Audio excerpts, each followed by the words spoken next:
You've already received the sign. You just didn't know it was one.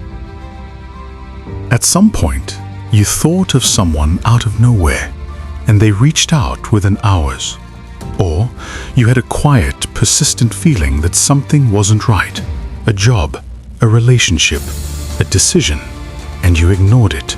And later you sat with the consequences and thought, I knew before it started. Or you stumbled onto a random book, a random conversation, a random sentence, and it answered the exact question you'd been privately carrying for months. None of that was random. There is a language being spoken to you constantly, and this video is going to show you how to read it deliberately every single day. Because once you do, the things you've been asking for start moving toward you at a speed that will genuinely surprise you. Let me be direct. Intuition is not a personality trait. It is not reserved for specially spiritual people or people who have been meditating for 20 years. Intuition is a frequency, and like any radio signal, it exists whether or not you're tuned in. The signal doesn't disappear because you're not receiving it. It waits. Today, I'm going to give you 3 things, the 3 languages of divine guidance, because most people are only fluent in one, which means they're missing 2/3 of everything being sent to them.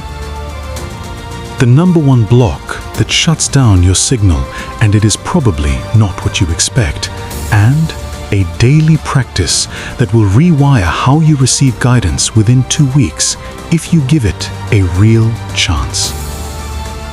And at around the 7-minute mark, I'm going to say something that most people in the manifestation space won't say out loud because it challenges one of the most popular ideas in this community. Stay with me for that. A few years ago, I was at a real crossroads. An opportunity was in front of me, it looked good on paper, the people I trusted said clearly, take it, this is the right move. Except there was something else. A quiet, steady, persistent no. Not a panic, just a calm, unwavering signal that met me every time I tried to move forward, like a hand on my shoulder, gentle, constant. I ignored it. Not because I couldn't hear it, I heard it clearly. I ignored it because I had been taught, the way most of us are taught, that the responsible thing is to override what you feel in favor of what makes sense. Within 3 months, everything that quiet signal had been trying to flag had materialized, exactly as it signaled. And sitting with that, I didn't feel angry. I felt something closer to relief, because I finally understood. The problem was never that I couldn't hear my intuition. The problem was that I didn't believe I was allowed to trust myself that much. That is the real block. And I think a lot of you know exactly what I mean. Has there ever been a moment where you knew something before you could explain why? Drop it in the comments. I read every single one. The body processes the truth of a situation before your conscious mind catches up. There is a yes sensation, warmth, an expansion in the chest, ease of breath, a quiet sense of rightness. And there is a no sensation, constriction, a tightness in the gut, a low-grade dread that quietly accompanies the wrong option, even when it looks fine on the surface. This isn't mystical. The gut-brain connection is one of the most studied areas in neuroscience.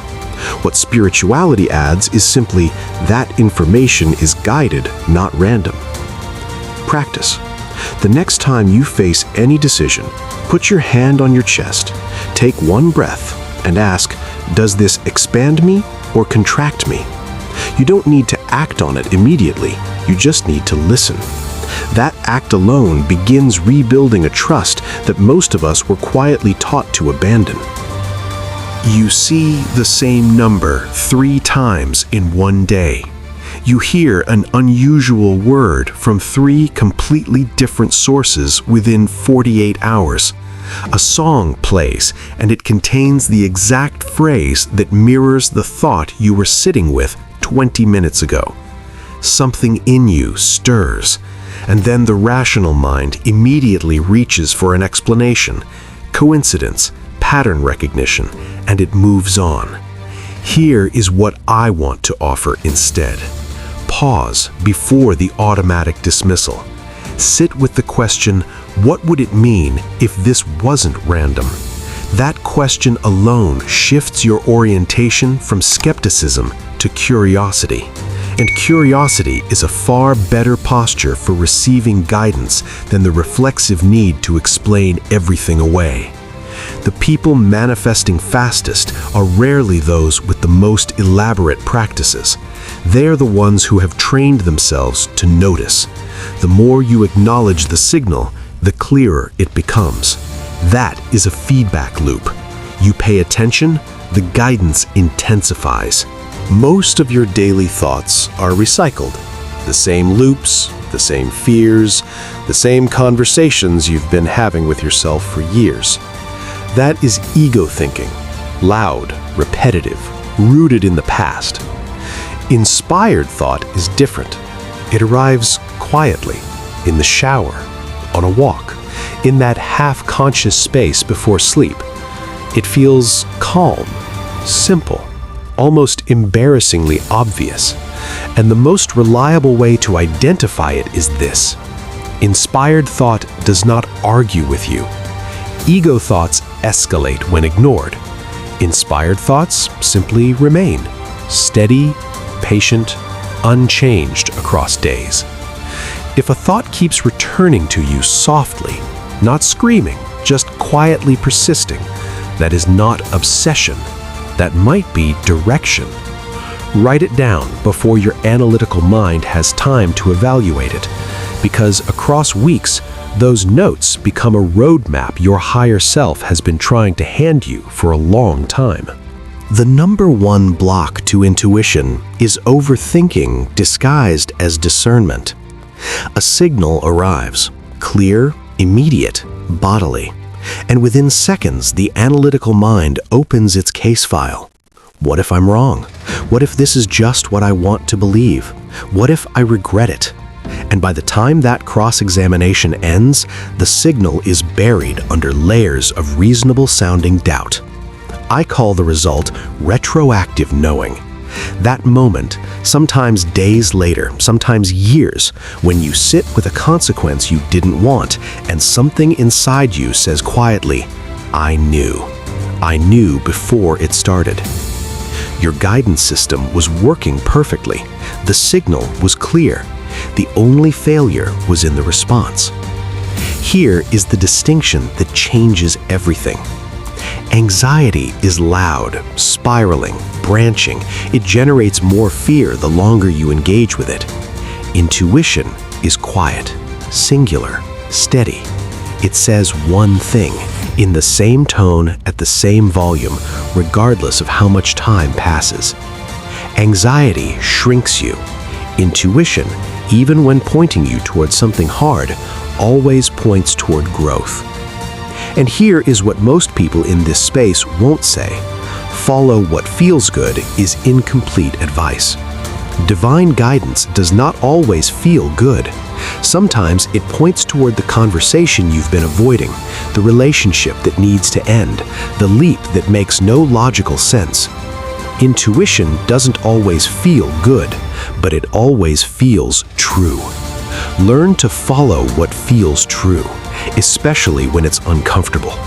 That is where the real acceleration lives. 3 steps. 10 minutes a day, 2 genuine weeks. Morning body scan, 2 minutes before your phone. Lie still. Breathe. Ask, what do I need to know today? Don't force an answer. Notice what comes. A word, a feeling, an image. Write it in a dedicated physical notebook. Over time, that notebook becomes evidence that your signal has been accurate all along, and that evidence dissolves the doubt that keeps you from trusting yourself when it counts. The decision pause. Throughout the day, every time a decision arises, pause 10 seconds. One breath. Notice your first unfiltered response before the thinking starts. You don't have to follow it every time, not yet. You are practicing creating a gap between stimulus and response. In that gap, the signal lives. As you validate it in small decisions, you build the trust needed for the big ones. Evening reflection, 3 minutes. 3 questions before sleep. Were there moments I felt pulled towards something and overrode it? What happened? Were there moments I followed my immediate sense? What was the result? What pattern am I beginning to see in how my guidance speaks to me? This is not a performance review. It is the building of self-knowledge, the learning of your own personal signal language. The principle underneath all 3 steps is this: your intuition does not get louder until you demonstrate that you are listening. This practice is the demonstration. Here's what most manifestation frameworks miss. They describe the asking perfectly. They leave out the navigating. Your higher self already knows the fastest path to everything you've been asking for. The universe has already arranged the circumstances, the people, the timing.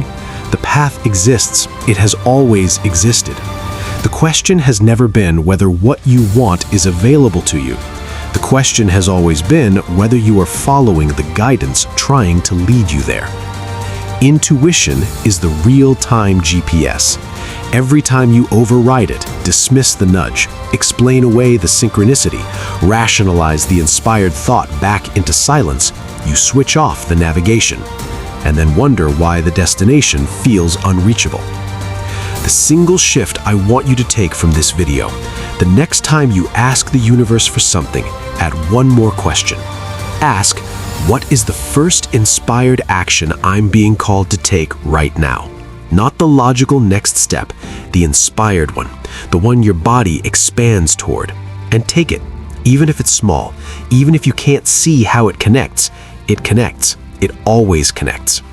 This channel exists for exactly this: the conversation that bridges the spiritual and the practical, that takes these ideas seriously without making them untouchable. If that is what you've been looking for, subscribe, because there's much more coming. And before you go, which of the 3 languages do you receive most strongly? Your body, synchronicities, or those quiet, inspired thoughts that simply won't leave you alone? Tell me in the comments, because this community always shares things worth reading. One last thing. What happens when you follow your intuition clearly, with full trust, and things still fall apart? When the signs seemed real, but the outcome was painful. That experience is not a failure of intuition. It is something else entirely, and it is one of the most misunderstood moments on the entire spiritual path. That is the next video. If you're subscribed, you'll be the first to know when it's ready. Until then, trust the quiet. It knows the way.